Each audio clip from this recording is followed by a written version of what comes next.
Bueno, la clase de hoy es una Vaya que clase está que todavía está está la concentrada esclavitud. en tres momentos: descubrimiento, conquista y colonia, ¿ya? Entonces, lo que más que ver hechos, que sería imposible verlo en una hora y algo, de más o menos 300 y algo de años, lo que vamos a ver son mentalidades. Vamos a hablar como una suerte de historia de las ideas, ¿ya? ¿Qué hay detrás? ¿Qué cosas empujan a estas personas, tanto vencedores como vencidos, a realizar las acciones que realizan, ¿ya? Un poco considerando lo que ustedes ya muy bien han escrito en su prueba 2, que en la prueba 1, la parte 2, que hablaban que una de las cosas más bonitas que me quedó como sensación fue ver, a ver, que se apropiaron bastante bien del concepto de empatía histórica, ¿ya? Que no lo entendía solamente como una situación de imitar, sino más bien un acto de generosidad, de trasladarse en otro tiempo para capturar motivaciones, miedo, deseos, y un poco de eso es la clase de hoy, es desmitificar el proceso de conquista y de colonia, que fue súper difícil para todos, ¿ya? Y no solamente en el plano político o institucional, sino que en el día a día, ¿ya? Es muy traumático en muchos aspectos, ¿ya? Así que voy a comenzar primero mostrándoles el video de... voy a mostrarles un video que yo preparé, una pequeña cápsula, ¿ya? Para entender lo que es descubrimiento de América, los elementos que me parecen más relevantes mencionar. Esa cápsula está también disponible en el aula virtual, ¿ya? Voy a ir a mi canal de YouTube, me hice un youtuber ahora este año, eh, y se los voy a mostrar de inmediato. Aquí está.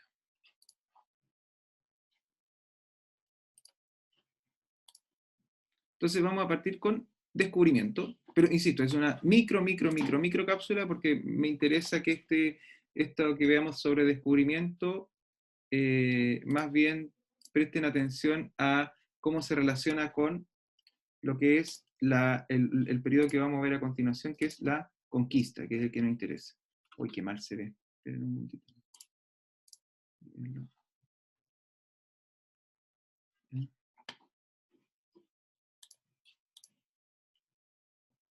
Ahí está.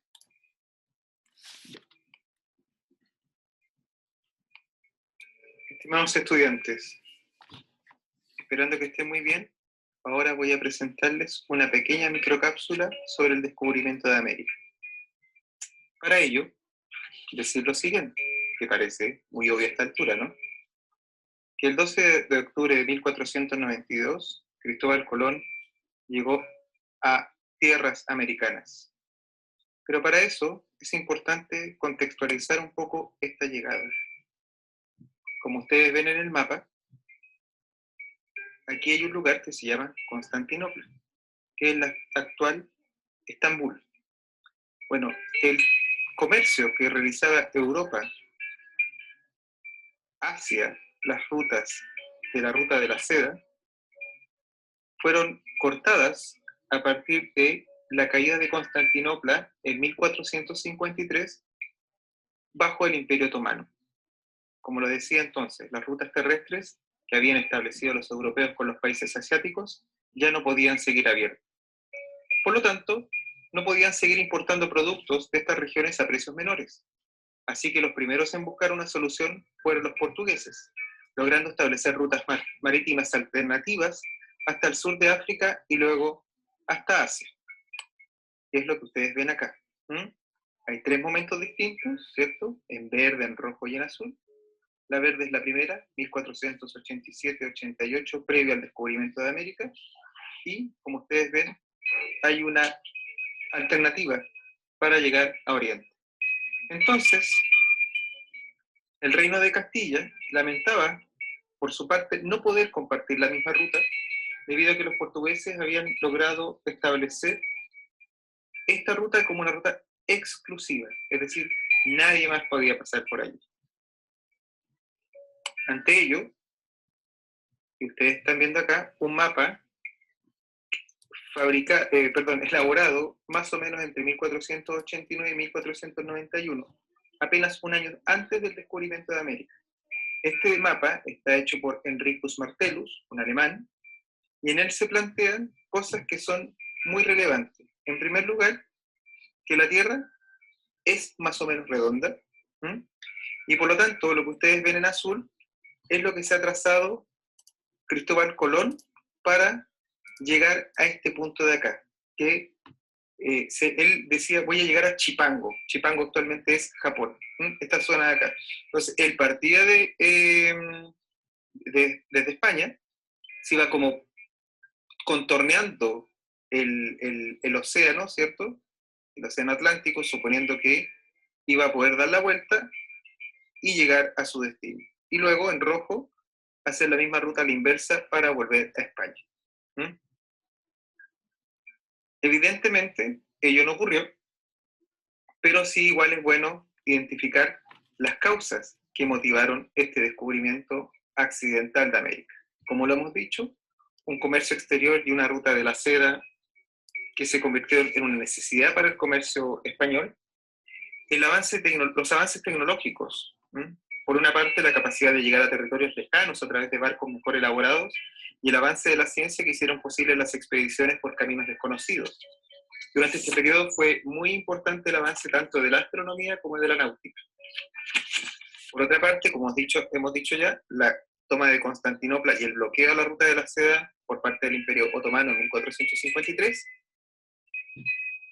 Otro elemento importante, que la corona española necesitaba aumentar sus reservas económicas, considerando que ha salido de un gran proceso de reconquista después de la expulsión de los musulmanes, también ocurrió en 1492, y por lo tanto también podemos decir que ya contaban, de una u otra manera, con más recursos para emprender acciones u empresas de carácter,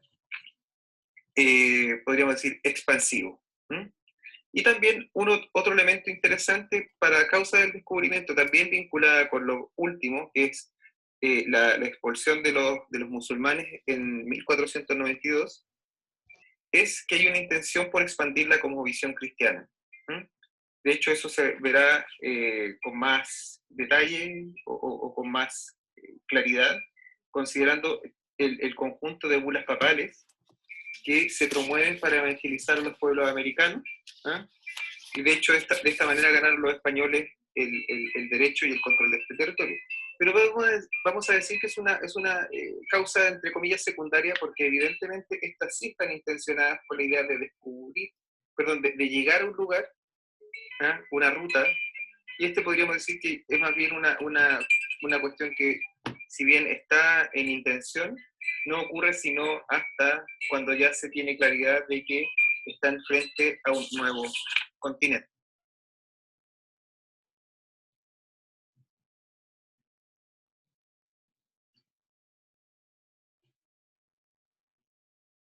Bueno, lo que están viendo ahí es el primer viaje de Colón, ¿cierto? La idea es considerar las fechas estimativas y algunos de los hitos que se logran con este descubrimiento accidental.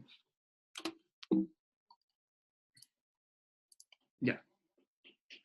Entonces, vamos a mostrar ahora la presentación de hoy, ¿ya? Y para eso, denme un minutito, por favor.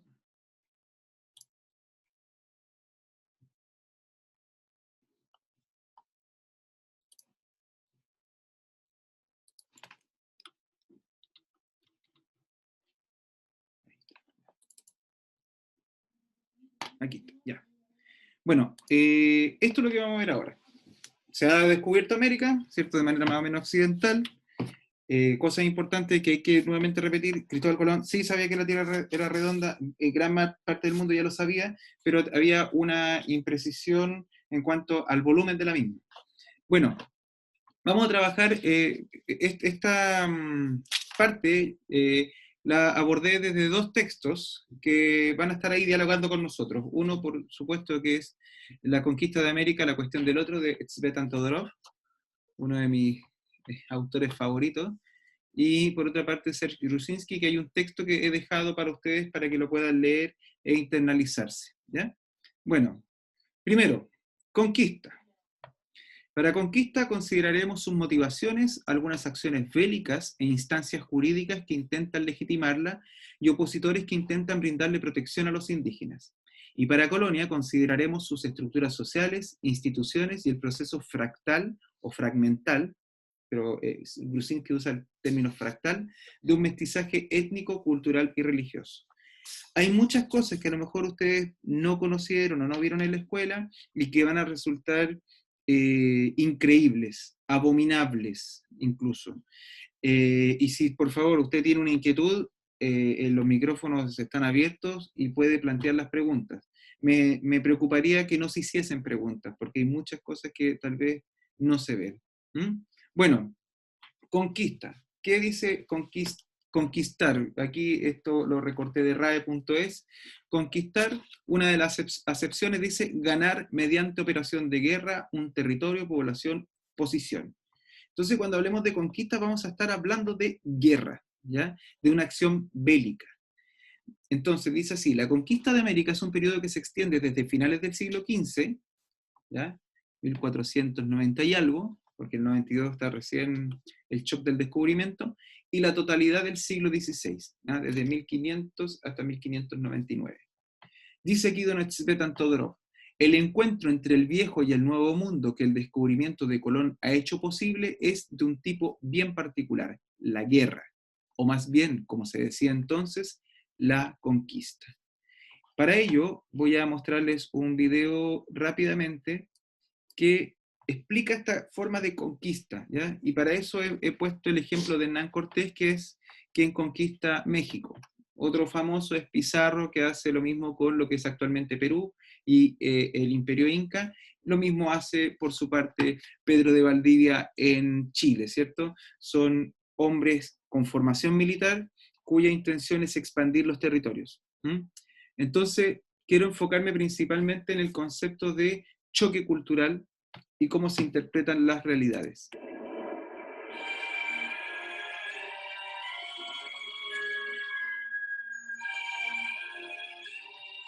Tenochtitlán, la capital del Imperio Mexica. Una ciudad que haría palidecer de envidia a muchas capitales europeas. Una joya en mitad del lago de Texcoco.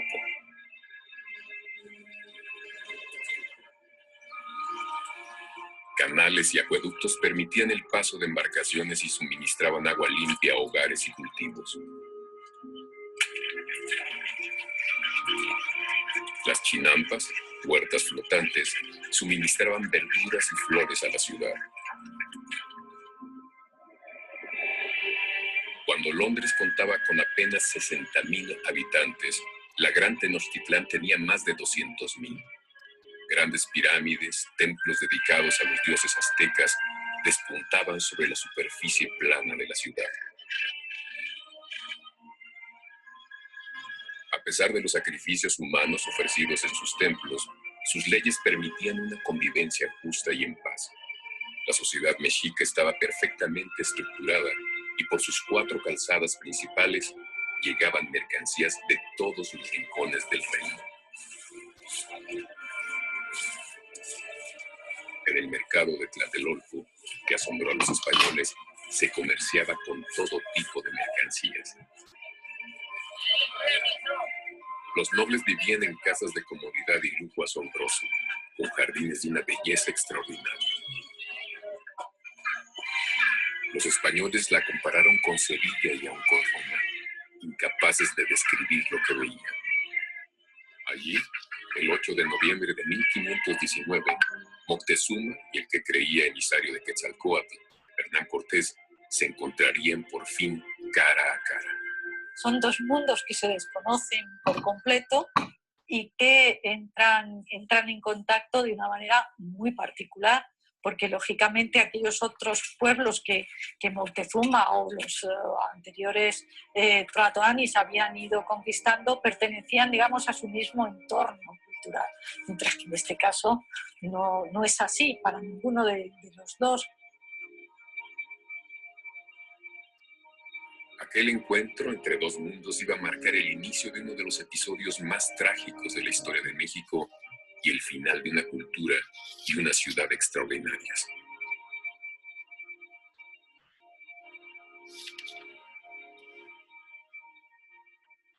Bueno, acá al ladito, en palabras del propio Hernán Cortés, en la segunda carta de relación, él tiene que escribirle cartas al emperador Carlos V para reportarle cómo va su empresa de conquista. Él escribe esto, estas son palabras de 1520, y dice así: porque para dar cuenta, muy poderoso señor, a vuestra real excelencia, de la grandeza, extrañas y maravillosas cosas de esta gran ciudad de Temixtitlán, o Tenochtitlán, ¿cierto? Que lo escribe de otra manera, sería necesario mucho tiempo y ser muchos relatores y muy expertos. No podré yo decir de 100 partes una, de las que de ellas se podrían decir, más como pudiere diré algunas cosas de las que vi que, aunque mal dichas, bien sé que serán de tanta admiración que no se podrán creer, porque los que acá con nuestros propios ojos las vemos, no las podemos con el entendimiento comprender. O sea, el tipo está admiradísimo de la ciudad, está admiradísimo de la sociedad azteca.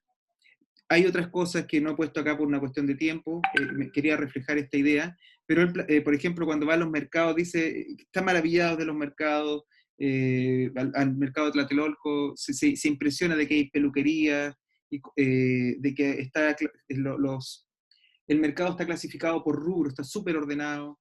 Y otra cosa importante, que él expresa que los aztecas tienen más o menos lo que hoy día entenderían como un sistema de agua potable. Ya tienen dos ductos y uno no se usa mientras se usa el otro para que esté siempre uno en mantención y ante cualquier emergencia poder surtir a la ciudad con agua potable, considerando que no mucho tiempo atrás Europa se sumía en la más profunda de las pestes negras, entre otras razones por problemas de higiene. ¿Ya? Así que eso, la admiración que releva en sus palabras Hernán Cortés es bastante genuina, pero pasa otra cosa, según la interpretación de Todorov. Dice, Cortés comprende relativamente bien el mundo azteca que se descubre ante sus ojos, ciertamente mejor que Moctezuma, que no comprende la realidad de los españoles. Sin embargo, esta comprensión superior no impide a los conquistadores destruir la civilización y la sociedad mexicana. Al contrario, se tiene la impresión que es gracias a ella que la destrucción deviene posible, o sea, gracias a esa comprensión. Hay aquí un encadenamiento aterrador donde comprender conduce a tomar y tomar a destruir. ¿Ah? ¿Podríamos estar hablando de un etnocidio? ¿Ah? O sea, un genocidio cultural, sí, absolutamente. ¿Ah? Pero no todas las voces o posiciones son igualmente brutales, ¿ya? Vamos a tener voces disidentes. Acá una imagen de un dibujo español de un perro atacando a un azteca. Un azteca podría estar promediando los 40, 50 kilos, un hombre adulto, bajito. Y tenían perros también, perros más o menos chiquitos, ¿no? Proporcionales a su contextura. Y los españoles traen al año siguiente del descubrimiento, empiezan a llegar con perros. ¿Ya? Y son perros que pesan fácilmente 40 kilos. Entonces, la relación que tienen los aztecas con los perros de los españoles es súper traumática. ¿Ya? Y aquí un escrito, una denuncia hecha por el fray Bartolomé de las Casas, uno de los denunciantes de las atrocidades cometidas por los conquistadores, no es el primero es Montesinos, un monje dominico que en República Dominicana lanza un tremendo sermón, bueno, lo matan, y dice esto fray Bartolomé de las Casas, dentro de las tantas denuncias que hizo: yendo ciertos españoles con sus perros a caza de venados o de conejos, un día, no hallando qué cazar, parecióle que tenían hambre los perros, y toma un muchacho chiquito a su madre y con un puñal córtale a tarazones los brazos y las piernas, dando a cada perro su parte, y después de comidos aquellos tarazones, échales todo el cuerpecito en el suelo a todos juntos. ¿Mm? Bueno, para ello, para evitar que se cometan todo este tipo de atrocidades, que poco a poco empiezan a llegar, empiezan a conocerse en la península ibérica, se empieza a construir una suerte de marco legal para tratar de darle legitimidad y un grado de protección a los indígenas. ¿Ya? Y una de las formas de hacerlo es a través de un documento que se llama El Requerimiento, que es un texto de 1513. Yo aquí lo apodo como ficción jurídica. ¿Por qué razón? Porque es un texto que parece ser legal, lo es de hecho, pero, o parece proteger, pero no tiene ninguna intención de proteger. A los indígenas por lo menos no. Sí, al menos tiene la intención de proteger a los españoles y a su conciencia. Dice así: durante la conquista de América, algunos teólogos pensaron que despojar a los indios de sus tierras sin aviso ni derecho legal ponía en peligro la salvación eterna de los reyes de España. Entonces, ojo con esto. El requerimiento es leído a los indígenas, pero es para satisfacer o para proteger desde su propia cosmovisión cristiano-católica a los reyes de España, ¿cierto? Para que no se les acuse de que están haciendo algo malo. Entonces la solución para este dilema, que es de los españoles para con los españoles, es el requerimiento. De aquí voy a compartirles a ustedes.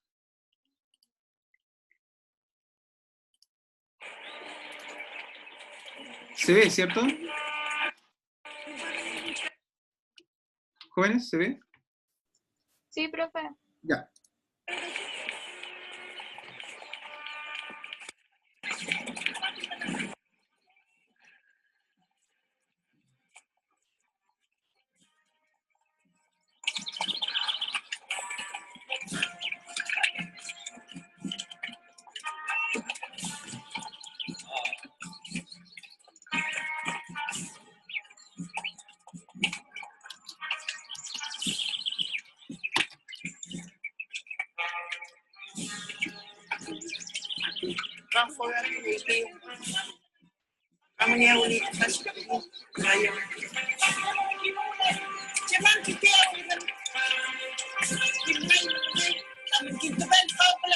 Almeida.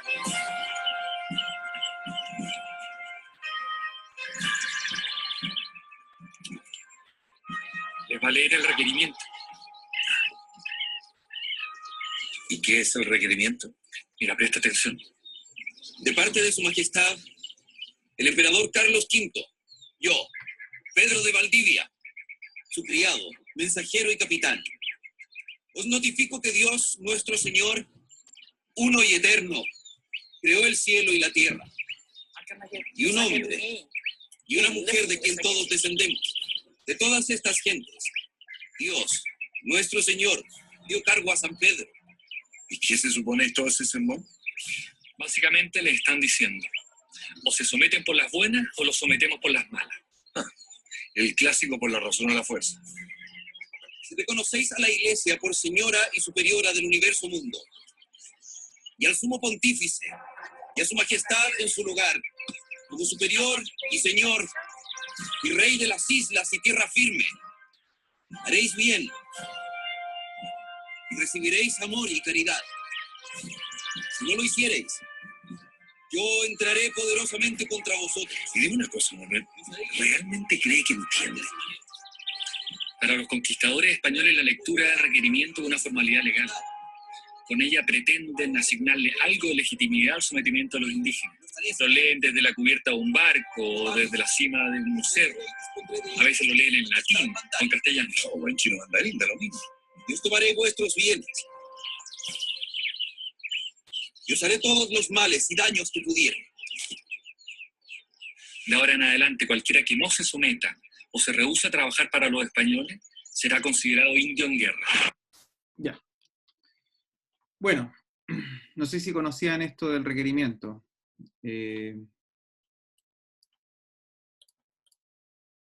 al menos yo, de acuerdo a lo que he indagado y a las experiencias que he visto de otros lugares, me da la impresión de que se trabaja poco, ¿ya? Entonces dice así, como un poco citando nuevamente lo que dice así Pedro de Valdivia en este caso. Y si así no lo hicieseis, aceptar el dominio de la corona española y su religión, o en ello maliciosamente pusieseis dilación, o sea, te demorarás mucho, os certifico que con la ayuda de Dios nosotros entraremos poderosamente contra vosotros y os haremos guerra por todas las partes y maneras que pudiéramos.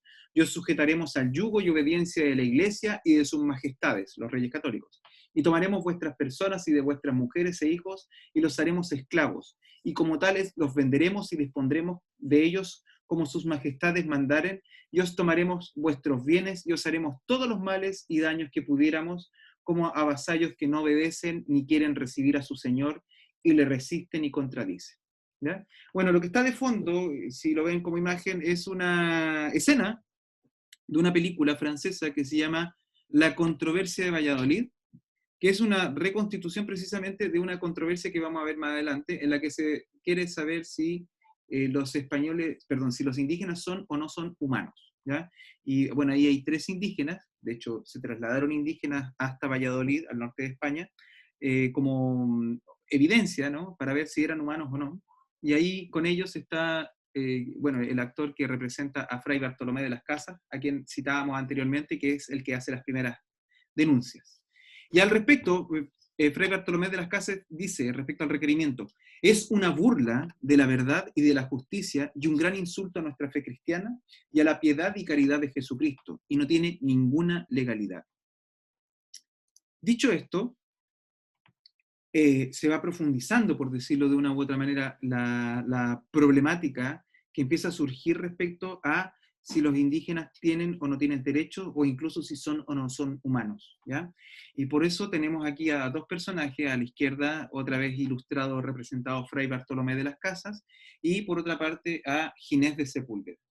Esta polémica de Valladolid, que se extendió por 2 años, cada cierto tiempo se reunían, porque un emisario del Papa los convocaba y era el juez y tomaba nota para recoger los argumentos de las 2 posiciones. Esto se llamó o se conoció originalmente como la polémica de los naturales o de los indígenas, y como decía, enfrentó 2 formas antagónicas de concebir la conquista de América. Por un lado, Fray Bartolomé de las Casas, considerado hoy pionero de la lucha por los derechos humanos, y por otro, Juan Ginés de Sepúlveda, quien defendía el derecho de los españoles sobre los indígenas. No hubo una resolución final, aunque fue el inicio de un cambio que se tradujo en más derechos para los indígenas. Y al respecto, Tzvetan Todorov, el autor que yo les mencionaba adelante, él hace una síntesis de la línea argumental utilizada por Ginés de Sepúlveda y todos quienes lo apoyaban respecto a los indígenas. Entonces, él hacía una suerte como de oposición binaria entre los indígenas y los españoles. Entonces, mientras los primeros eran niños o hijos, los españoles eran adultos o padres. Y también si se leía como mujeres esposas, los hombres eran esposos. Los españoles concebidos como humanos, con clemencia, mientras que los indígenas como animales, simios para ser precisos, y más que clementes son feroces. Los españoles son temperantes, calmados, y por su parte, el contrario, los indígenas, la interperancia. Uno es forma, el otro es materia, uno es alma y otro es cuerpo, uno razón y apetito, en definitiva, uno es el bien y otro es el mal. Pero me quiero detener en el concepto de alma, que es fundamental para entender esto. Los españoles, durante 7 siglos, los españoles cristianos católicos, durante 7 siglos gran parte de su territorio estuvo bajo ocupación musulmana. Y en ese entonces, a los musulmanes, o también llamados despectivamente moros, se les conocía también con otro nombre, el nombre de infieles, ¿ya? Infiel, obviamente, dice relación con decir los sin fe, ¿ya?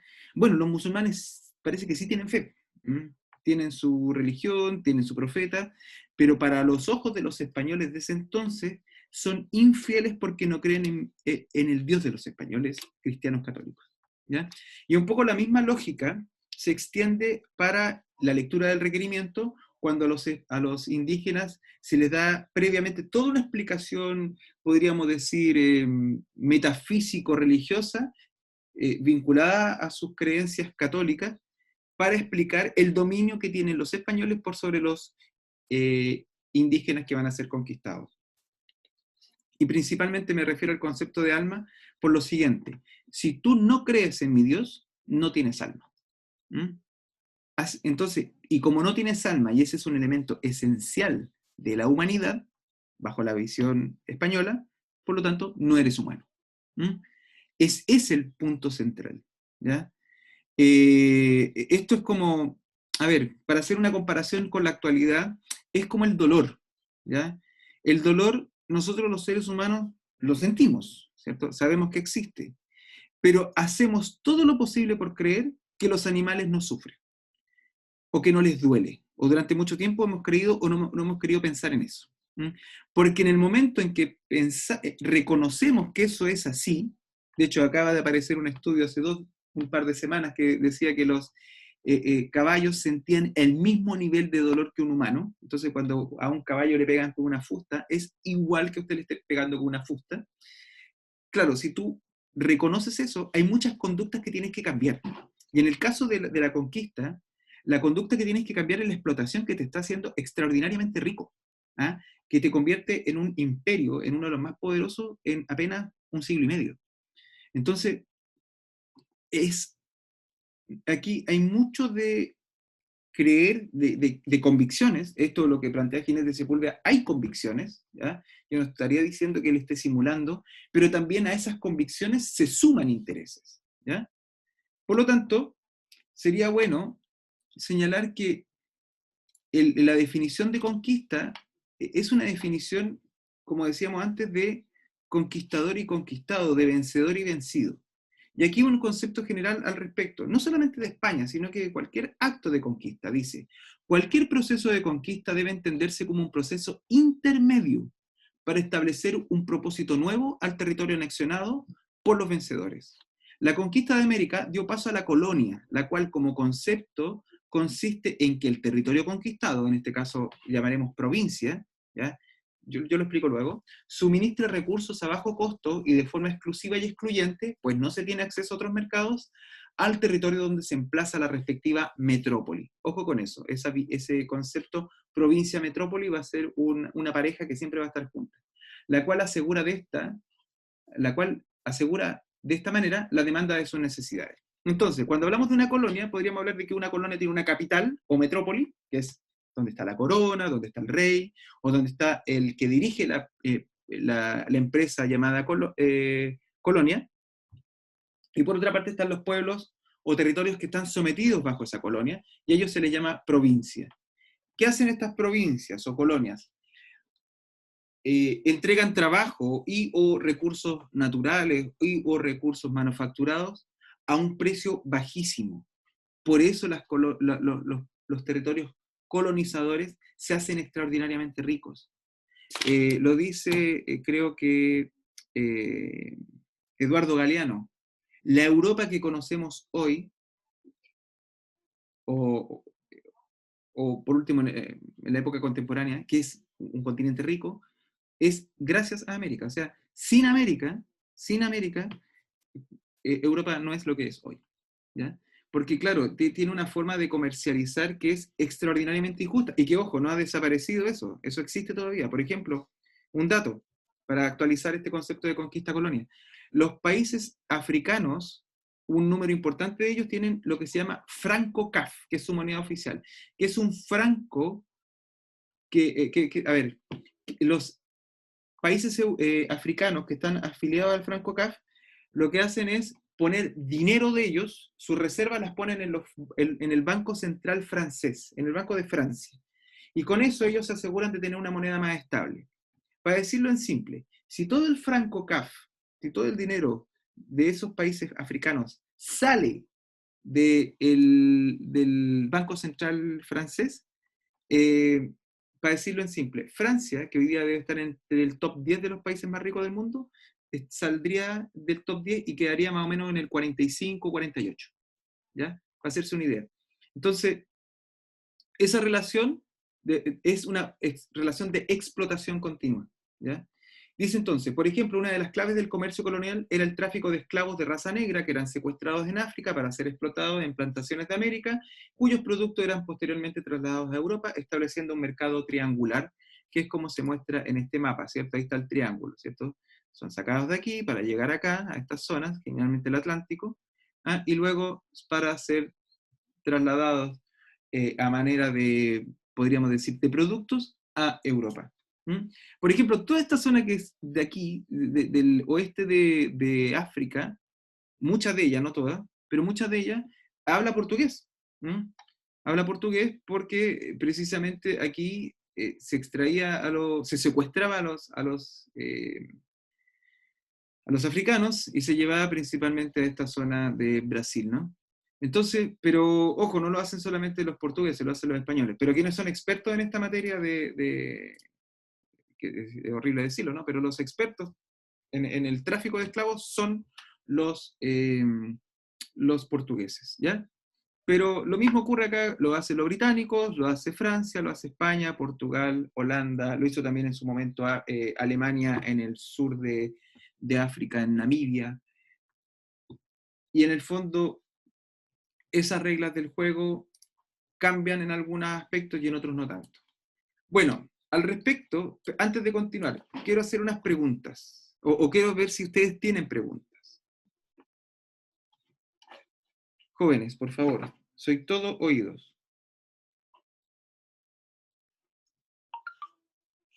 Si tienen alguna pregunta, por favor, háganla. No sé si se entendió que hay un proceso de dominación, que ese proceso de dominación trae externalidades bien duras para los indígenas, hay preocupación de parte de los conquistadores por no necesariamente proteger a los indígenas, sino que protegerse ellos mismos de las culpas que pueden asociarse a eso.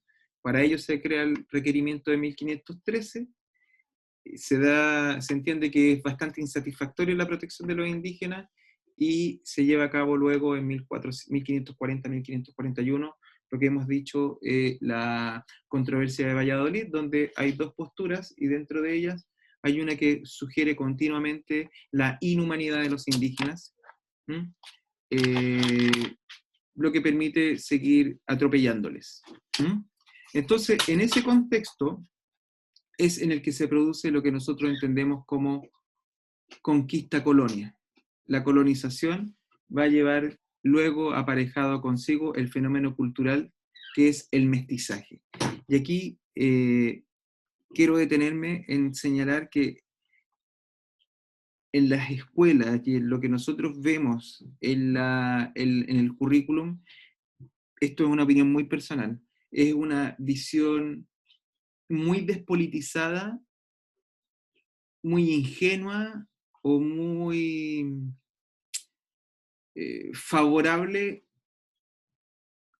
respecto al mestizaje, entendiéndolo casi como un fenómeno de hermanamiento donde hay una, ¿cómo podríamos decir? Hay un consentimiento mutuo.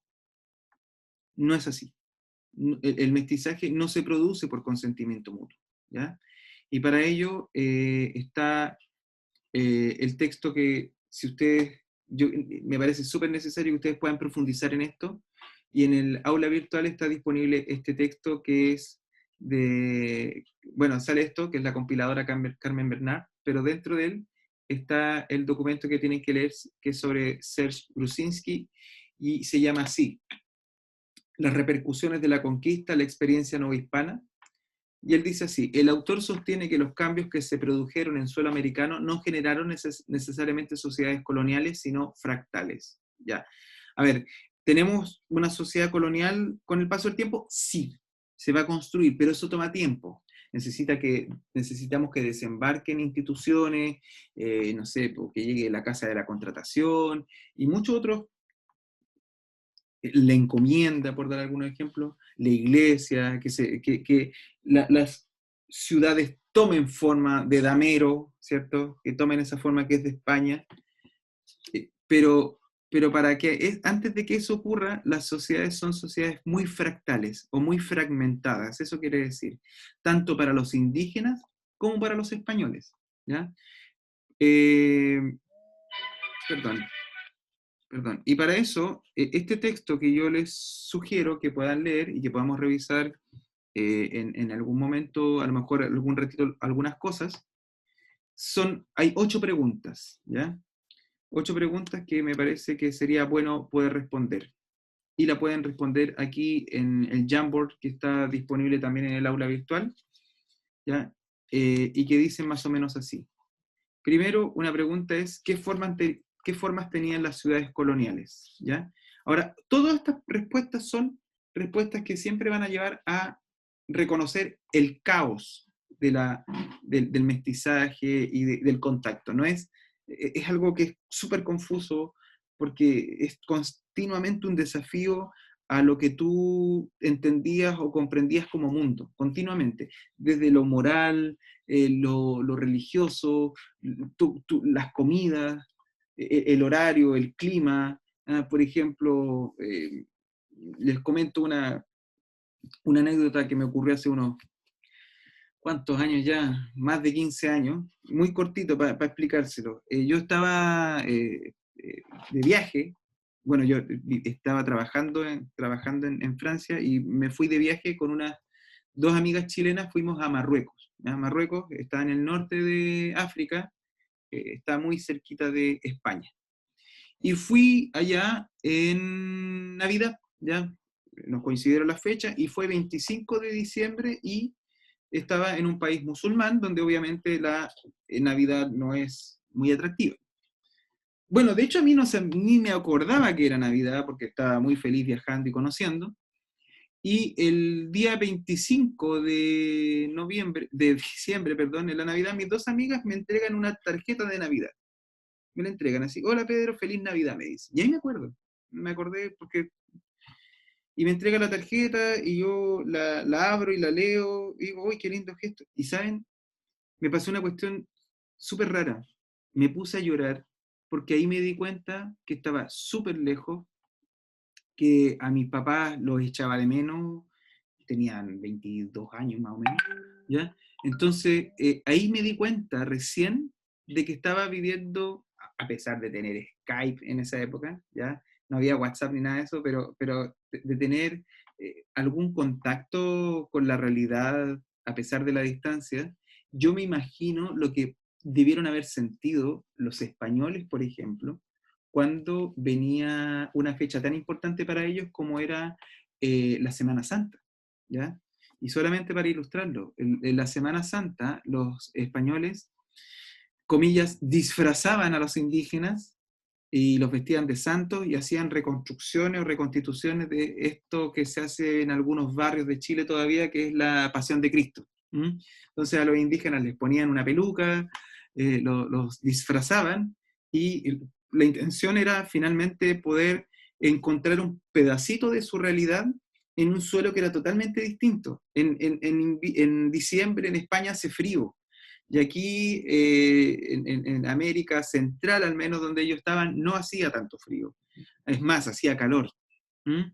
Entonces, por dar algún ejemplo. Otro ejemplo, no sé si ustedes lo han visto, en Filipinas, Filipinas por el nombre de Felipe, el rey de España, ¿cierto?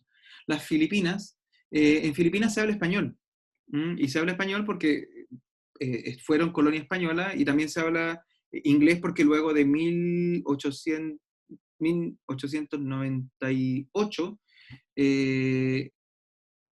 España pierde tanto Cuba como Filipinas y están bajo dominio estadounidense. Doy ese dato para contextualizar. Bueno, en Filipinas hay una población católica importante dentro de un contexto del sudeste asiático que es mayoritariamente musulmán. Bueno, esa es la influencia de los españoles.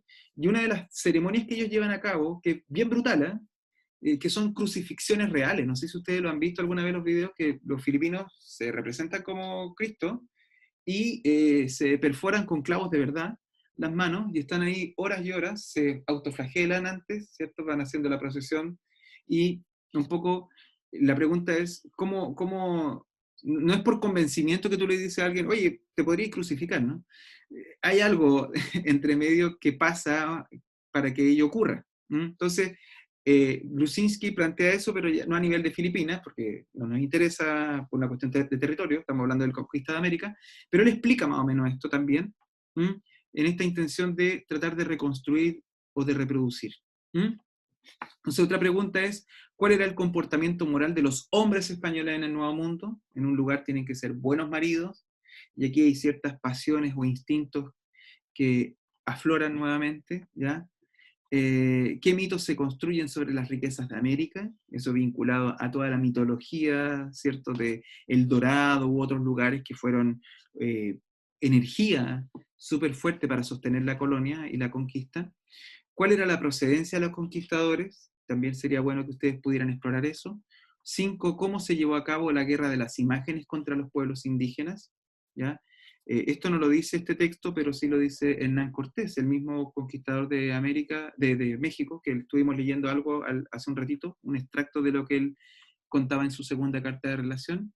Él cuenta, por ejemplo, cómo llega a los templos de los aztecas, que a él le parecen asquerosos, o una palabra más o menos así usa, porque hay un hedor muy fuerte, muy, muy malo, ¿eh? Porque mezclan la sangre de los sacrificados con maíz, una suerte de ofrenda, y hay un olor muy malo, muy penetrante.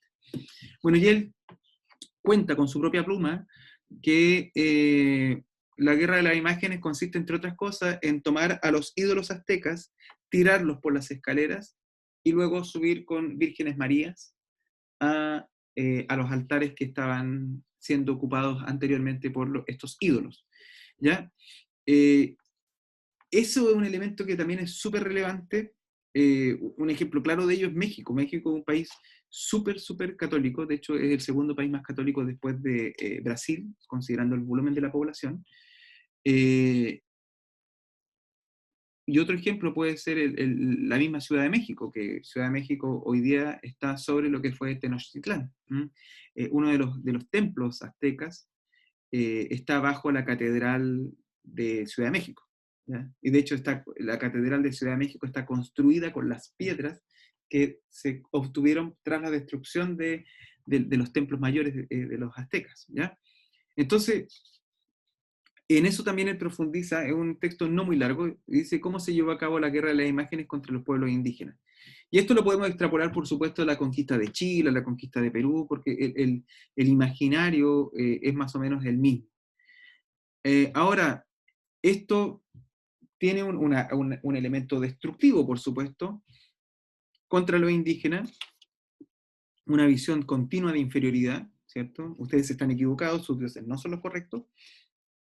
Pero por otra parte también decir que a los españoles, todas estas acciones, o muchas de ellas, es para darles coherencia a su existencia en un lugar que es incoherente. Si tú lo lees, lo interpretas con los recursos culturales que tienes. O sea, imagínense ustedes, hoy día, siglo XX, pero vamos a imaginar después de la pandemia que vamos a poder viajar. ¿Ya?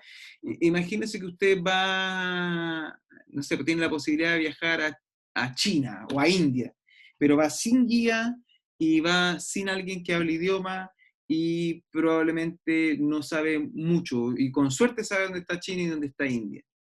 El nivel de estrés que eso le va a producir va a ser grande, lo va a pasar bien, va a conocer lugares nuevos, pero va a terminar estresado y a lo mejor al final del día de recorrer va a decir, oh, por fin llegué, estoy cansado de escuchar todo en chino, de no entender nada, etc. Pero al menos usted tiene el consuelo de que son vacaciones y va a volver.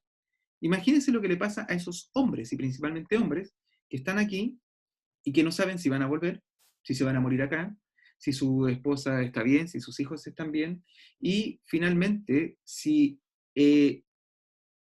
la flora, la fauna, la temperatura, los alimentos, son todos los días un desafío, todos los días. Entonces, una de las formas de darle coherencia rápido a esta incoherencia de esta existencia en un espacio ajeno es lo simbólico, por lo religioso en este caso. Entonces, la destrucción no es solamente destruir las imágenes de los indígenas, es destruirlas para sustituirlas por las propias para que luego para que todo tenga un poquito más de sentido. Después dice, a fines del siglo XVI y todo el XVII, los sueños de los indígenas se llenaron de divinidades y símbolos cristianos.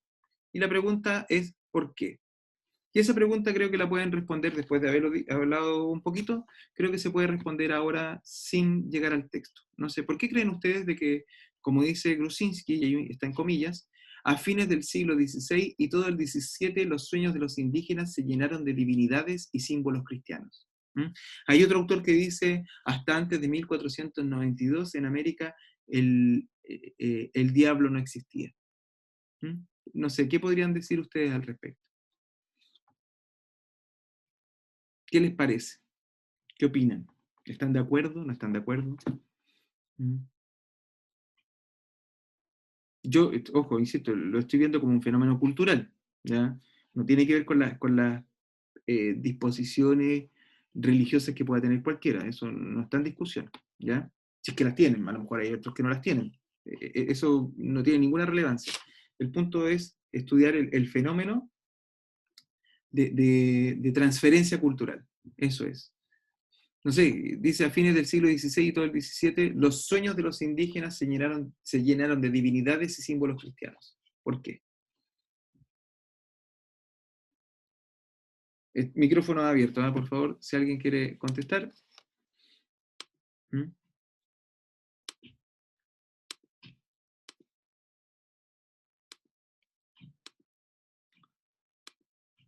Ojo con esto, yo insisto, creo que como decía, el currículum tiende a eludir estas cosas.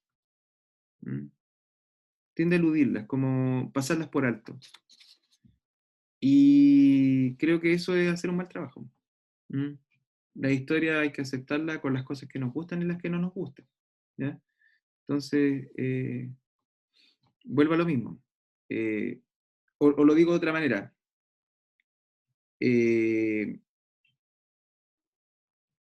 ¿Cómo el proceso de evangelización, lo reformulo, qué beneficios puede tener para el indígena evangelizarse? ¿Mm? Aquí están respondiendo, dice, se me hace bastante brutal, dice Danay Belis, todo eso, pero supongo que es porque los españoles impusieron su cultura y religión. ¿Mm? Sí, pero también había que, muchas gracias Danay, pero también había que aceptarla. ¿Ah? Entonces la pregunta es, ¿qué beneficios pueden obtener los indígenas de este proceso de aceptación?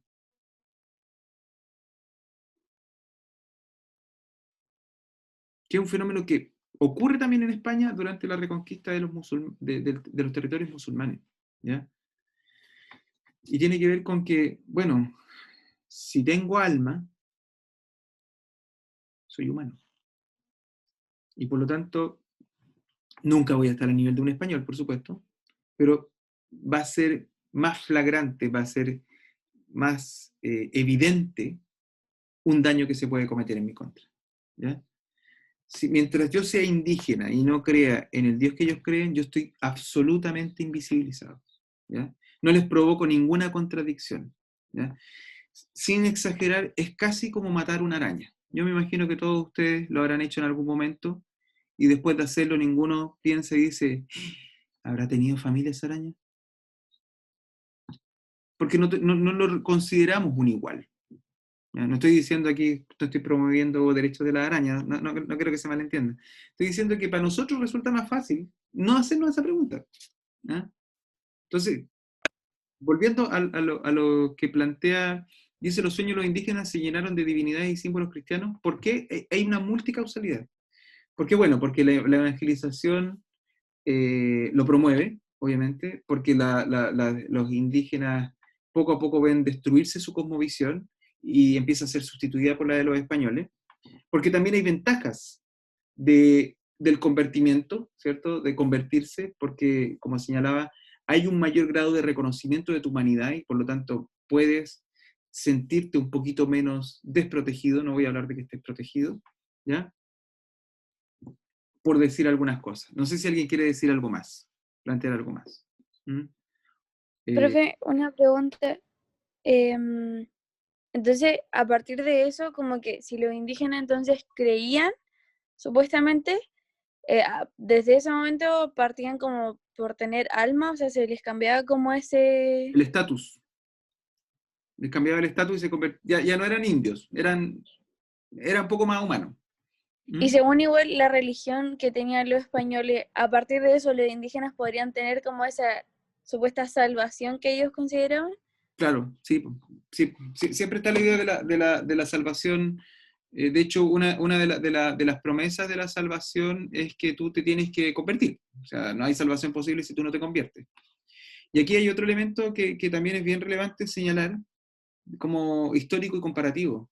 No hay ningún proceso evangelizador de cualquier religión que haya sido tan rápido y tan exitoso como el español, ¿ya? Y aquí se mezclan dos cosas. No sé si ustedes ven la imagen del barco que está en el libro, y en el barco hay una espada, que es el mástil. No sé si se alcanza a ver ahí, estoy indicando, no sé si ven el cursor, ahí está el filo de la espada, ahí está la cacha de la espada, y ahí está y que tiene una doble función. De hecho dicen, es la espada y la cruz. La espada representando la conquista y la cruz la evangelización. La evangelización, a ver, lo digo, se construye una relación simbiótica, o sea, las dos sacan provecho la una de la otra. La conquista necesita de la evangelización para poder justificar su acción. O sea, yo estoy expandiendo territorios no solamente para ganar tierra, sino porque también estoy conquistando almas, para beneficio de esas almas y para beneficio de la cristiandad. Y por otra parte, la evangelización aprovecha de la conquista porque de otra manera no hubiese sido tan rápida su expansión.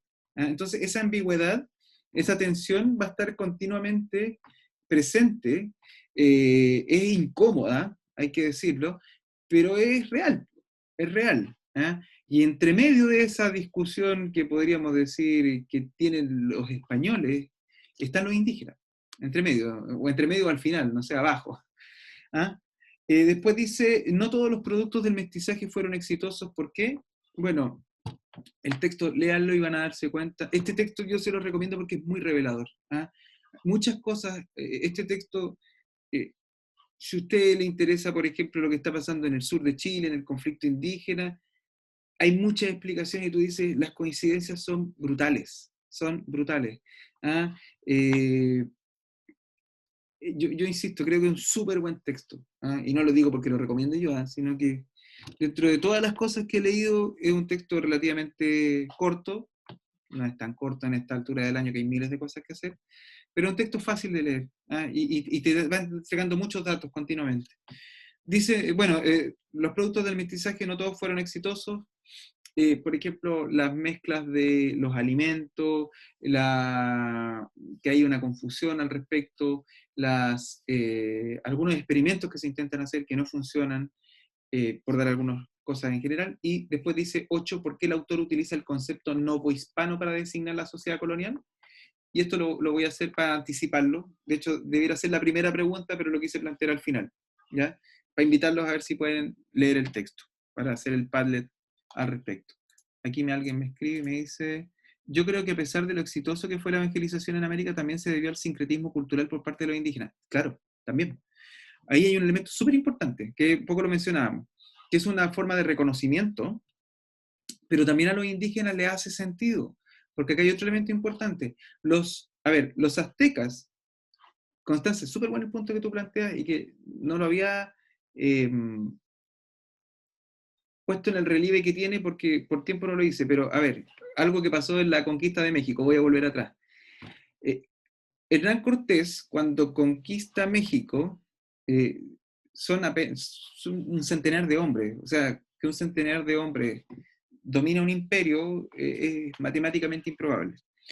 ¿Cómo lo logra Hernán Cortés? Va estableciendo alianzas con otros pueblos que estaban en contra de los aztecas, ¿ya? Entonces, los aztecas fueron dominados por los españoles, sí, pero no hay que olvidar que los aztecas también eran, en el caso de ellos específico, eran un imperio. Y ese imperio, a su vez, sometía a otros pueblos, ¿ya? Entonces, esos otros pueblos que eran sometidos por los aztecas, vieron en los españoles una posibilidad de romper ese sometimiento. Los tlaxcaltecas, por dar algunos, la guerra de Cholula, ¿ya? Por dar algunos ejemplos. Entonces, lo que plantea Constanza dice, yo creo que hay algo de sincretismo cultural. Sí, lo hay también. Porque, a ver, esto pasa todavía hoy. O sea, no sé, pues hay gente que dice, yo soy creyente, pero no voy a la iglesia. O hay otros que, no sé, pues dicen, yo soy, no sé, forma de sincretismo en el sentido más amplio. Yo soy vegetariano, otros dicen yo soy tal cosa, pero a la vez soy tal otra. ¿Ah? no sé, alguien que puede cambiar de religión, pero eso hoy día, y eso te toma tiempo, a eso me refiero, te toma tiempo, es un proceso de introspección, de reflexión, y tú tomas eso, ¿ah? Y en el caso eso tú lo puedes hacer en tu vida, hoy, en tu vida, en tu ciclo vital. Es decir, en 2 años sabes que yo pensaba tal cosa y ahora pienso tal otra, ¿ya? Pero algo muy personal. Que eso ocurra a nivel comunal, grupal, nacional, es muy difícil. Entonces, eso debiera tomar generaciones. Y eso es lo que ocurre con los indígenas, va ocurriendo a través de generaciones. Claro, y se va produciendo este sincretismo, como plantea muy bien Constanza, pero no es así, es así. Y por eso utilizo el concepto novohispano, que lo dice Grusinski. Los españoles, el mestizaje nuestro es un mestizaje novohispano, o sea, lo que tratan de hacer los españoles es reconstruir España con sus referencias culturales, ¿ya? Si bien hay contactos, hay intercambios, al final de cuentas, si tú haces toda la suma y la resta, te quedas con la lengua española. No somos un país bilingüe nosotros, por ejemplo, a diferencia de Paraguay, que sí lo es, ¿cierto? Donde las misiones trataron de proteger el guaraní, por ejemplo, algunas misiones jesuitas principalmente, construyeron de hecho una gramática del guaraní, y eso permite que los paraguayos hablen tanto español como guaraní, son un pueblo bilingüe, ¿ya? En el caso nuestro, de los chilenos, eso no ocurre, ¿ya? Por lo tanto, en Paraguay lingüísticamente hay sincretismo, en el caso nuestro no hay sincretismo, ¿ya? Pero sí hay sincretismo, ¿ya? Lo que quiero decir es que las gradualidades cambian, ¿ya? Ahora, ese sincretismo, hay muchos motivos por los cuales se producen. Uno es que tú te convenzas y que es posible, otro que te convenzan que también es posible, y otro es que tu patrimonio previo desaparezca. Desaparezca. Y eso ocurre también. O sea, en la medida que te vas convenciendo de una cosa, es también cierto que la otra va desapareciendo o se ha hecho desaparecer, ¿ya? Pero claro, para mucha gente, a ver, ¿qué quiero decir? El cristianismo en su discurso es una religión bastante justa, ¿ya? Es bastante justa, ¿ah? Tiene, y el judaísmo también, y el islamismo, el islam también, ¿ah? Otra cosa es la interpretación que se hace de los hechos, ¿ya? La interpretación que hacen las personas de las religiones, ¿ah? Por ejemplo, gran parte de nuestra democracia occidental, un 90%, se fundamenta en valores judeo-cristianos, ¿ya? No matarás, no hagas al otro lo que a ti no te gustaría que te hicieran. Eso está ahí, ¿ya? Y por lo tanto, de hecho lo dice también Grusinski, para que lo puedan leer. Él dice que el cristianismo es una religión de paz. Y por lo tanto, para muchos indígenas, como dice muy bien Constanza, es un lugar de abrigo donde puede haber coherencia, donde hay coherencia vital, ¿ya? Pero siempre en el contexto histórico de que esto, la sociedad colonial es una sociedad, no es una sociedad mestiza, donde entendido 50%, 50%. Es una sociedad mestiza novohispana, ¿eh? Porque si nosotros miramos en detalle, las instituciones que se preservan hasta el día de hoy son todas de origen europeo-español. Prácticamente no existe ninguna, en el caso de Chile al menos, no hay ninguna institución o representación o autoridad indígena que se conserve, salvo en las propias comunidades indígenas.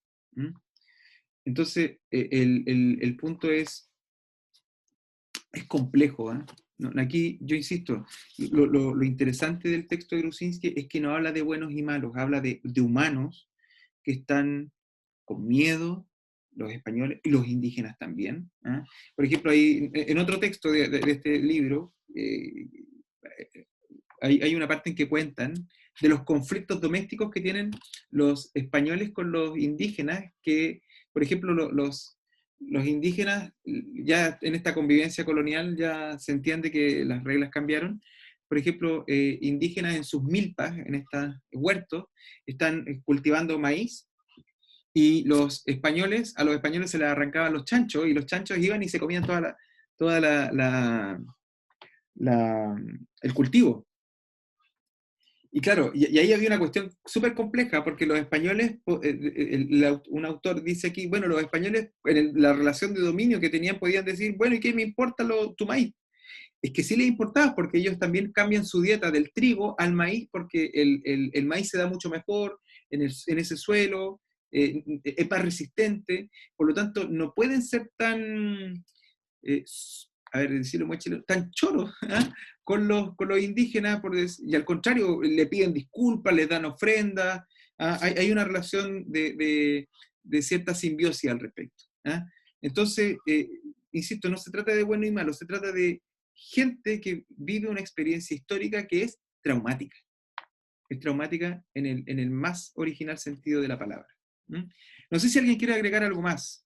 El texto, insisto, espero convencerlo, que lo puedan leer, porque va a servir mucho si alguien quiere tomar Colonia o Conquista, porque está también Chile Republicano, que tenemos que ver la próxima semana, y eso es muy largo y es muy intenso, y tal vez puede ser complejo. Estas son el periodo relativamente... A ver, en republicano hay muchos presidentes. En el caso de la colonia es una estructura que más o menos se va repitiendo durante mucho tiempo. Se va, comillas, perfeccionando a lo largo de 2 siglos. Por lo tanto, tienen más posibilidades de leerlo mejor, ¿ya?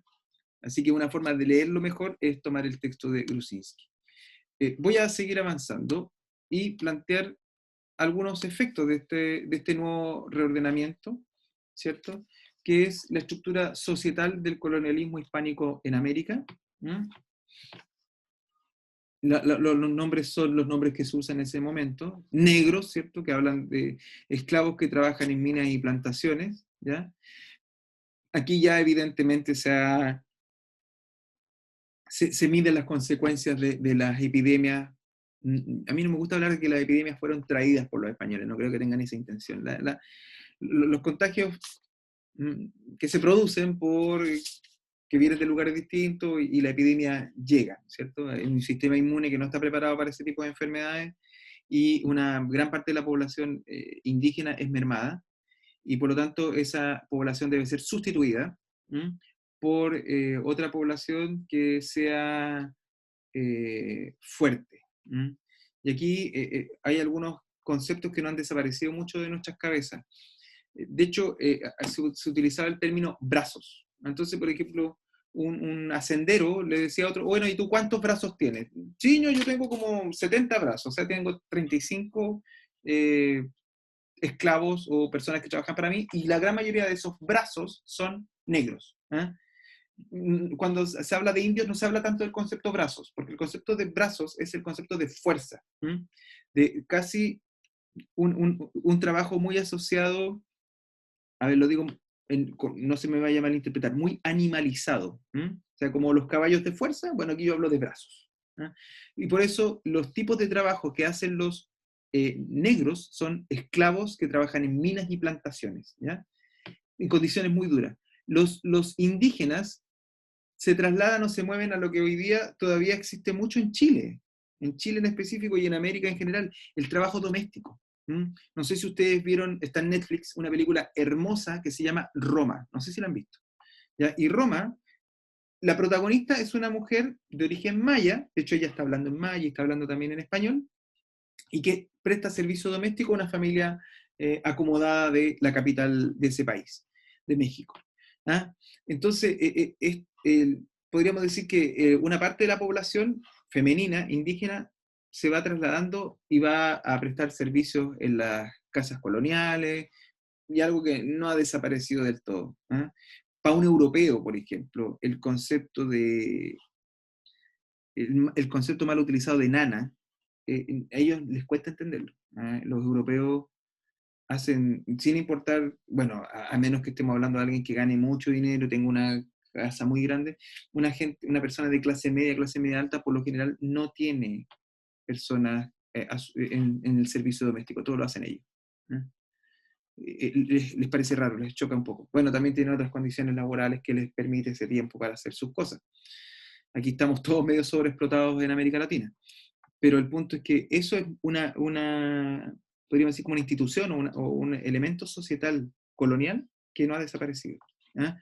Entonces están los indios encomendados a españoles y criollos o en recuerdos que suministraban trabajadores para minas y haciendas, principalmente trabajo doméstico. Luego están los mestizos, mulatos y zambos, que son peones agrícolas, artesanos, carpinteros, albañiles en las ciudades, y ellos sí tenían el potencial de ser, de ingresar a algo más alto que es al clero, porque claro, ya tienen algo de sangre española porque son mestizos, ¿cierto? Luego están los criollos, que son encomenderos y hacenderos, con acceso a cargos en los cabildos, ya hablaremos de ellos, y podían ingresar a comunidades religiosas y estar al frente de las parroquias. Pero estos que están acá, estos criollos, son nacidos en América, ¿ya? Eso es lo importante. Pueden ser de origen español, pero que nacen en América. Y son ellos precisamente los que van a permitir luego, lo que vamos a ver en la próxima clase, que es la otra guerra, que es una guerra, o una revolución, que es la independencia, los procesos de independencia, ¿ya? Y luego finalmente están los virreyes, gobernadores, presidentes y oidores de audiencia, arzobispos, obispos, curas de parroquias importantes y superiores de comunidades religiosas, funcionarios y comerciantes de la corona, son todos españoles, única y exclusivamente españoles. Esto que está acá, al menos en el caso de Chile, es súper problemático todavía. Hay muchos estudios que muestran, mire, no lo he puesto, pero lo voy a poner en el aula virtual, que dice los 50 apellidos más prestigiosos, no, perdón, los 50 apellidos en las carreras más prestigiosas de Chile y los 50 apellidos menos prestigiosos, que son todos indígenas, en las carreras más prestigiosas, ¿ya? Y ahí se aprecian dos fenómenos. Primero, un fuerte, que lo vemos nosotros hoy día todavía en las noticias, un fuerte componente de españoles de origen vasco. Irarrázaval, Eizaguirre, Larraín, todos con R, ¿no? Errázuriz, que podríamos decir que corresponden a los españoles que llegan y que administran la colonia, y de hecho son grandes propietarios de tierra, de viñedos, hoy día de AFP. Y por otra parte viene una segunda oleada, que es la oleada de franceses, alemanes, británicos, que ya ocurre cuando Chile se convierte en un país independiente, pero también bajo esta misma lógica dice, necesitamos blanquear al país, y van a venir muchos inmigrantes desde Europa a ocupar territorios, muchos de ellos indígenas, ¿ah?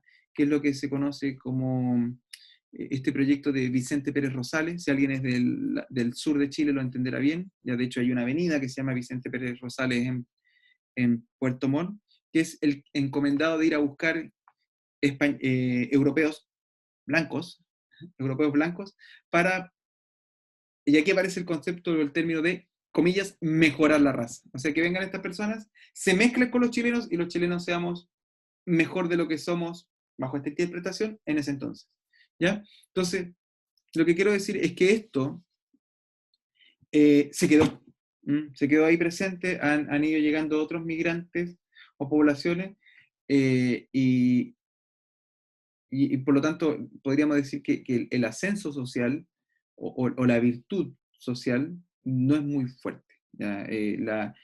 A ver, la meritocracia, esa es la palabra, la meritocracia, como concepto que continuamente se dice que si tú haces esto vas a avanzar. Sí, es cierto, pero tienes un límite. Tiene un límite. Si no vas a las mismas escuelas, no vas a los mismos clubes de campo, probablemente nunca vas a estar muy arriba.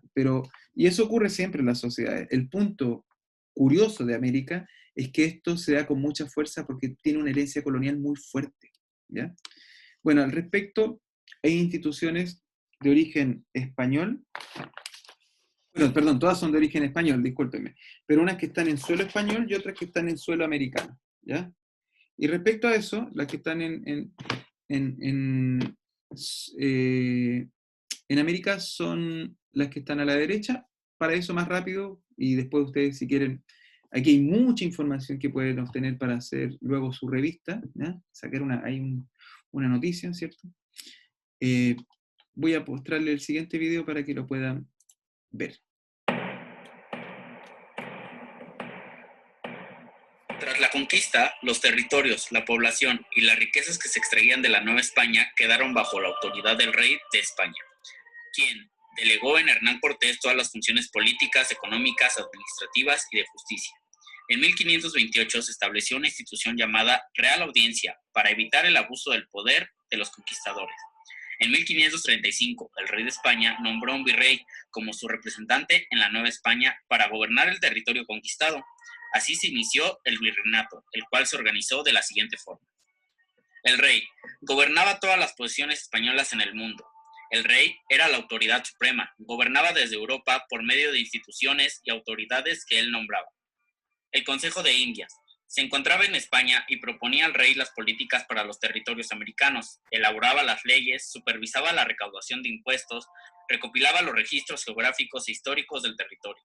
Se nombraron visitadores para atender los problemas que surgían en los territorios. La Casa de Contratación de Sevilla regulaba desde la península ibérica todo el comercio entre España y Nueva España. Llevaba el registro de los metales exportados desde América, como el oro y la plata. El virrey lo nombraba el rey como su representante directo, se encargaba de dirigir la política, la economía y la justicia de la Nueva España, así como de apoyar a la Iglesia en su labor evangelizadora. Las audiencias eran tribunales civiles y judiciales encargados de escuchar las quejas de los pobladores, procurar la justicia y aplicar las leyes. Ejercían el poder en caso de ausencia del virrey. Los gobernadores eran designados por el rey de España, se encargaban de administrar los reinos novohispanos llamados provincias.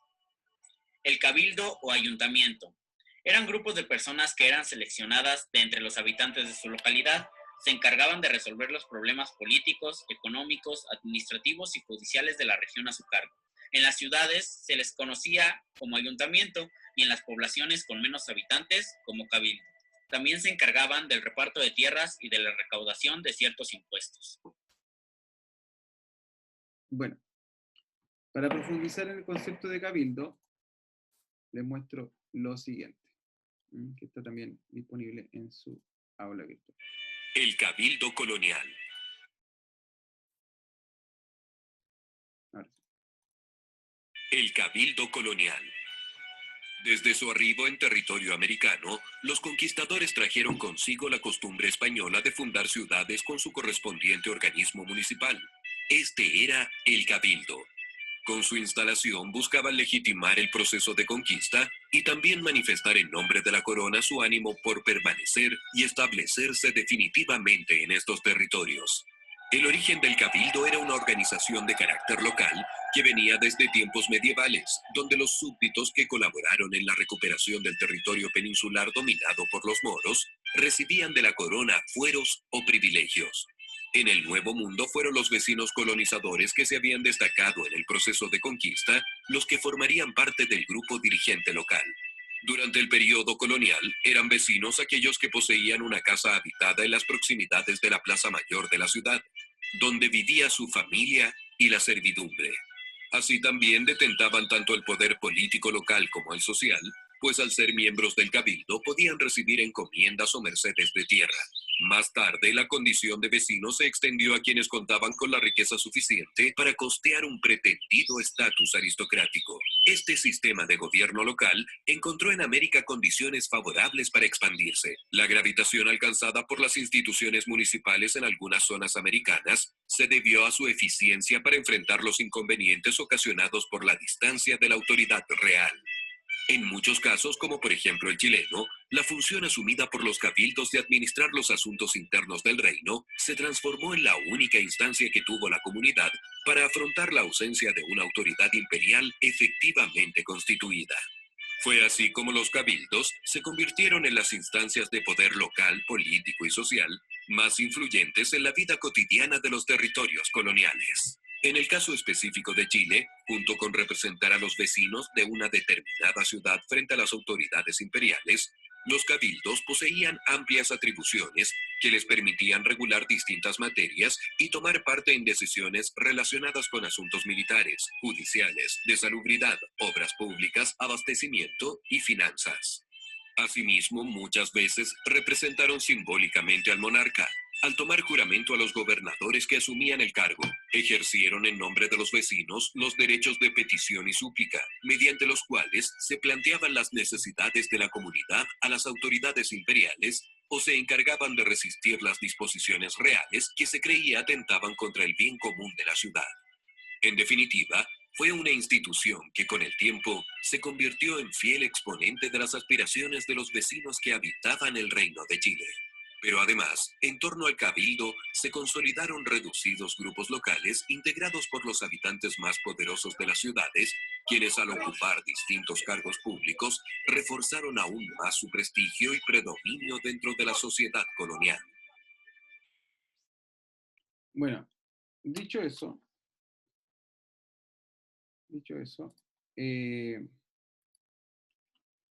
una de las herencias más positivas que ha dejado la influencia española es, por ejemplo, los códigos civiles, ¿ya? Administrar justicia tenía, a ver, ¿cómo lo digo? Para legitimar la instalación de las reales audiencias, por ejemplo, o de un sistema de justicia, en el caso de los que se instaló en América, tan lejos de España, tenía que ser precisamente justo, ¿ah? Porque era una de las pocas instituciones que le daba cierta certeza a la gente, de lo contrario tambaleaba todo. Entonces, está tan bien escrito, hay cosas tan bien escritas, que de hecho hasta el día de hoy se utilizan. El Código Civil chileno es un código que, si bien no es igual obviamente al de la colonia, está muy inspirado en eso. Y se los digo porque me ha tocado leer harto de esto, porque yo soy corrector de un profesor italiano que está aquí en la Universidad Católica redactando textos sobre precisamente los códigos civiles, y siempre estamos revisando textos sobre textos coloniales, ¿ya? Por ejemplo, el último que estuvo trabajando él y que yo le estuve ayudando en algunas cosas nomás, porque el que sabe es él, ¿cierto? Yo hago las correcciones, le digo, no, esto debe ser de otra manera. Eso era sobre lo que se llamaba el caso fortuito. El caso fortuito que, no sé, por ejemplo, un incendio, y cuando tú tenías que responder y no responder, y están súper bien escritas las leyes, son de una justicia tremenda. Y claro, como no había rey, y tampoco habían influencias, porque todos estaban más o menos en el mismo nivel, cuando llegan acá, llegan medio desprovistos de la riqueza que podían tener, o el prestigio que podían tener allá. Ese no vale, porque aquí tienes que jugártela, estás muy lejos, entonces están muy bien escritos, y funcionan bastante bien, ¿ya? Ahora, después con el paso del tiempo, cómo se hace uso de ellos, eso es otra cosa. Pero decir que los cabildos y la Real Audiencia, pero principalmente el cabildo, es fundamental. Hoy día es como la MUNI, como decía ahí, el ayuntamiento es como la municipalidad. Y si nosotros lo vemos hoy día, a ojos del 2020, después de la explosión social del año pasado, ¿quiénes son los políticos con mejor reputación dentro de la opinión pública? Los alcaldes. Los alcaldes. Y los alcaldes están en una discusión, sin importar el grupo político al que pertenezcan, ¿eh? Si están en una posición o en una parada, como se dice, muy distinta a lo que está el Senado y la Cámara de Diputados, que son dos ritmos distintos, ¿eh? De hecho, no sé si ustedes se acuerdan, pero quienes primero movilizaron hacer un referéndum fueron los alcaldes. Los alcaldes dijeron, bueno, nosotros vamos a hacer un referéndum porque le vamos a preguntar a la gente si queremos hacer una nueva constitución. Sin esa presión de los alcaldes, el 15 de noviembre, cuando se llega a ese acuerdo para la nueva constitución, no se hubiese firmado, ¿ya? Porque en el fondo ellos estaban se estaban adelantando al gobierno, ¿ya? Y entre las razones es porque ellos son los que tienen que administrar el descontento de la gente. Ellos están ahí, en vivo y en directo. El diputado, el senador o incluso el presidente hace las leyes o las impulsa o impulsa un programa. Pero el que tiene el problema diario, no sé, pues de que no llega agua, de que se cortó la luz, de que subió la delincuencia, es el alcalde. O que no hay camas suficientes porque los hospitales están bajo administración municipal, son los alcaldes. Entonces, ahí podríamos decir que reflota un elemento que es muy, muy propio de ya no de Europa ni de América, sino que de lo que, volviendo a lo que es Gruzinski, de esta suerte de sincretismo novohispano. Bueno, para terminar, señalar esto último, ya que una de las instituciones que con mucha fuerza se plantea en América y que también explica gran parte de nuestro modelo de desarrollo hoy día, ¿ya? Esto ustedes no necesariamente lo van a enseñar en la clase así como yo lo estoy contando, y no me interesa que así sea, porque esto es solo una otra versión más de un humilde profesor. Lo que me interesa es fijarlo como un punto de vista importante y establecer ciertas relaciones con el presente. Hablar de esto que habíamos hecho en la prueba, que es la conciencia histórica. A ver, el siglo XVI y el siglo hasta el XVIII, la encomienda se fundamenta en la explotación de la tierra. Y esta explotación de la tierra podríamos decir que es propia del feudalismo de la época medieval, ¿ya? Y mientras toda Europa, por razones bastante obvias, ya había dejado el feudalismo porque en la época medieval se había acabado y empieza a nacer el capitalismo, el ejemplo más claro de eso es el Renacimiento, ¿ya? España no tiene sentido que se embarque hacia el capitalismo cuando tiene una riqueza que ningún otro país tiene, al menos en Europa. A ver, para hacer una comparación, Holanda es uno de los principales promotores del capitalismo al exportar telas, es una de las primeras cosas que hace, ¿ya? Bueno, y empieza a invertir en manufactura. Bueno, Holanda, que es así, que está llena de agua, no puede explotar tierra si no tiene. Entonces tiene que buscar otras formas.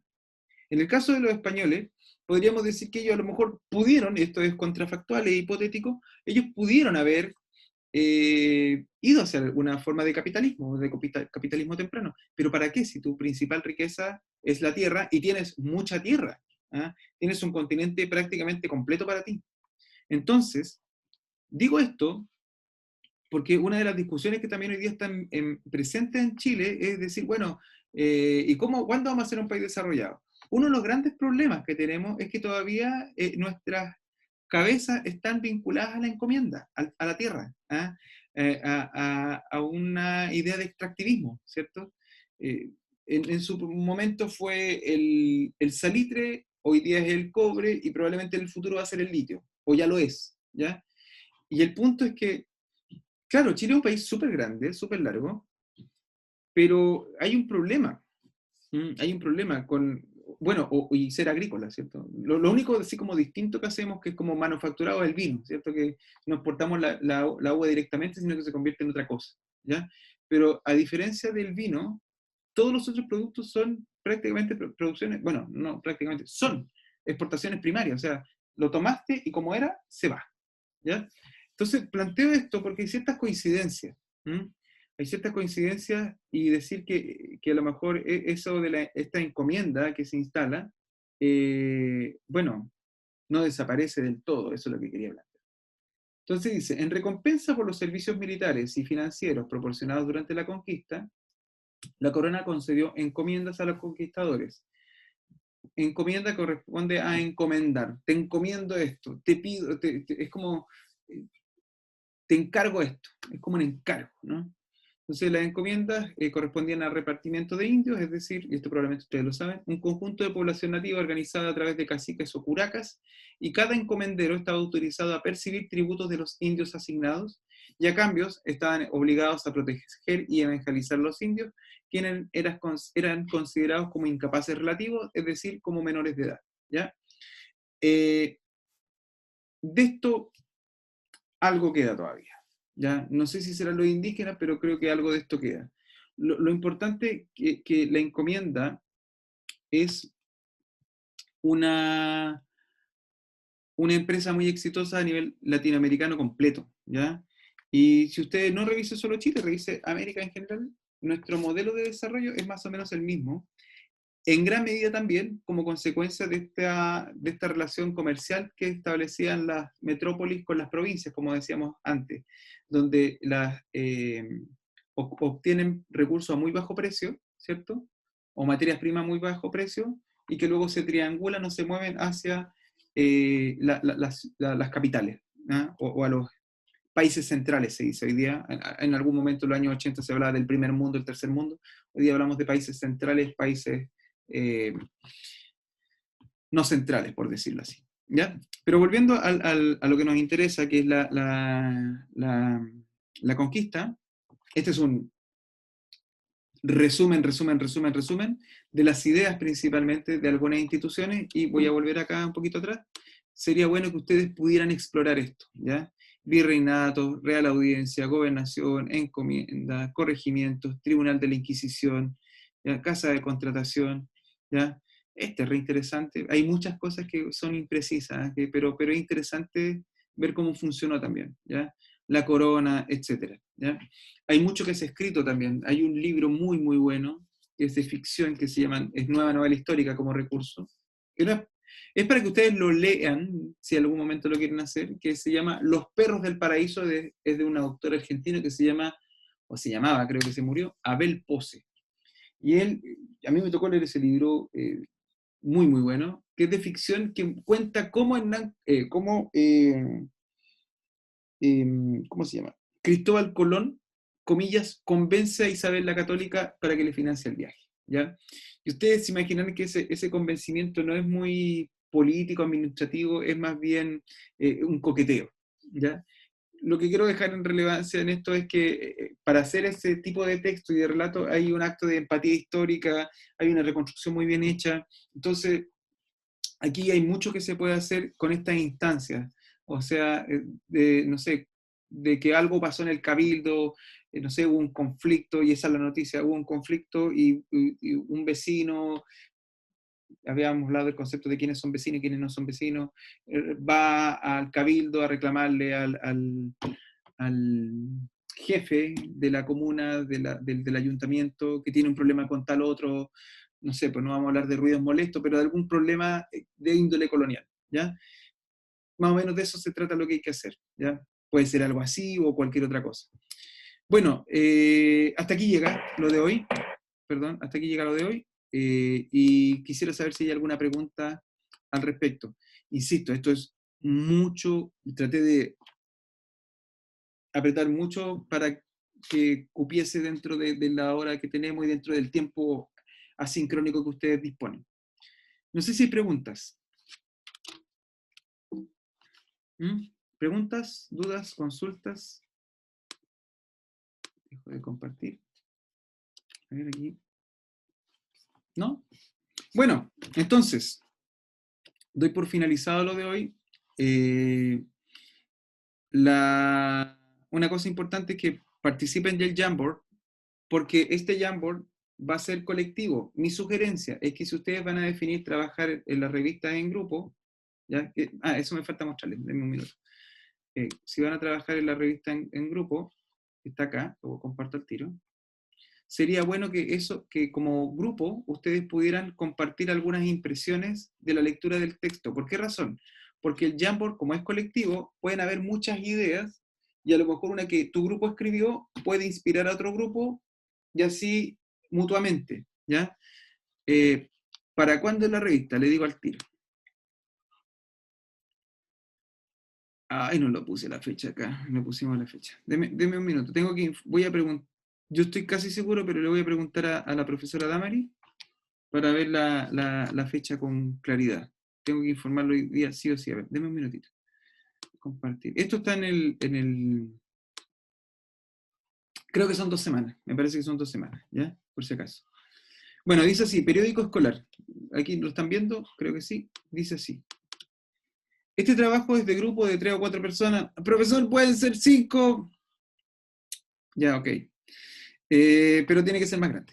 Ya, pero 3 o 4. Ya, profesor, pueden ser 2, porque hay algunos que tienen complicaciones para juntarse. Si hay un papá o mamá aquí y tiene alguna complicación, se hacen las concesiones necesarias. No hay problema. Pero ideal, información general para quienes no tengan ninguna circunstancia de ese tipo, 3 o 4 personas. Dice, debe ser desarrollado utilizando alguna aplicación que permita el formato de noticia, como el Canva u otra aplicación similar.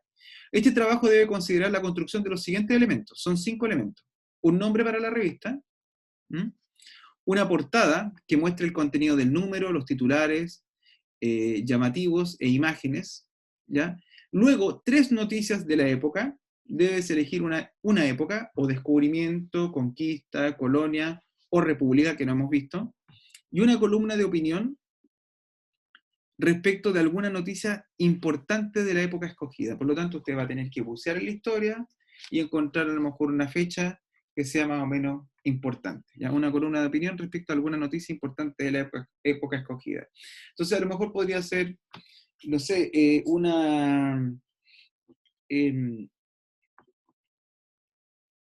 por ejemplo, un diario español podría ser del momento del descubrimiento, y a lo mejor un aviso económico, se necesita, no sé, se necesitan jóvenes para ir a América, se necesitan hombres, o a lo mejor otra noticia que dice, Portugal acaba de descubrir las costas o acaba de llegar Portugal a suelo americano, ya, a lo mejor puede haber también, como decíamos aquí, una columna de opinión, y es en el fondo un texto argumentativo, en donde usted explique o fundamente o tenga una opinión respecto a un tema. Por ejemplo, pueden ser, no sé, alguien en un diario español opinando sobre, en el descubrimiento, opinando sobre qué complicaciones tiene para ellos que los portugueses hayan descubierto que también, o hayan llegado también a América, ¿ya? O, por ejemplo, no sé, Hernando de Magallanes, una amenaza para nuestras tierras, por darle un ejemplo. Y ahí una opinión, bueno, Hernando de Magallanes es un navegante portugués que trabaja para la corona, que en los últimos años ha disfrutado de gran reputación, pero no debiéramos mirarlo como algo tan simple o simpático, en realidad puede afectar nuestros intereses, y ahí tú armas una discusión, ¿ya? O por ejemplo una columna de opinión escrita por, no sé, un defensor de los indígenas como Bartolomé de las Casas, Fray Bartolomé de las Casas, que diga, que escriba en el diario y diga, bueno, ¿qué pasa con los indígenas, no? Que nos estamos portando bien o mal, etcétera, ¿ya? Y eso ya sería más bien para el proceso de conquista. A lo mejor en Colonia alguien podría escribir algo respecto a los fines de la colonia, ¿cierto? Y eso va a quedar más claro tal vez la próxima semana cuando hablemos de Chile republicano. Hablar de que a lo mejor a los mestizos ya están medio incómodos con el régimen de Colonia porque ellos pueden ser súper talentosos, pero como no son españoles de primera línea, no pueden acceder a otros cargos, que es uno de los motivos principales de la república y la independencia de los países americanos. Ahí hay otro elemento, avisos culturales, no sé, y bucear ahí en qué tipo de actividades se realizaban en la época, y hacer una suerte como de aviso. Todo esto, si usted lo piensa bien, es llevar a la práctica lo que reconocíamos en la teoría, que era qué importante es la empatía histórica, qué importantes son las fuentes, qué importantes son las narraciones para la conciencia histórica. Todo eso que hemos dicho está aquí planteado, ¿ok? Así que bueno, jóvenes, son 2 semanas, porque la próxima nos toca ver Chile republicano. Si quieren comenzar ahora, ya pueden hacerlo, no hay ningún problema. No sé, ¿hay alguna otra pregunta? Si no, para cerrar, porque va a quedar súper pesado el archivo para quienes no vinieron, pero bueno, va a estar en YouTube. Así que eso. Me despido entonces, pues. ¿Ya? ¿Profe, una pregunta? Dígame. Pucha, es que no sé si es obvio, pero las noticias las tenemos que crear nosotros, ¿verdad? Sí, pues tiene No que crearlo tiene que usted. ser Mire, copia de cada mire, no sé si usted conoce el diario La Legal. ¿No, No. ¿Lo conocen o no? No. Ya, mire, yo se lo comparto. Mire, voy a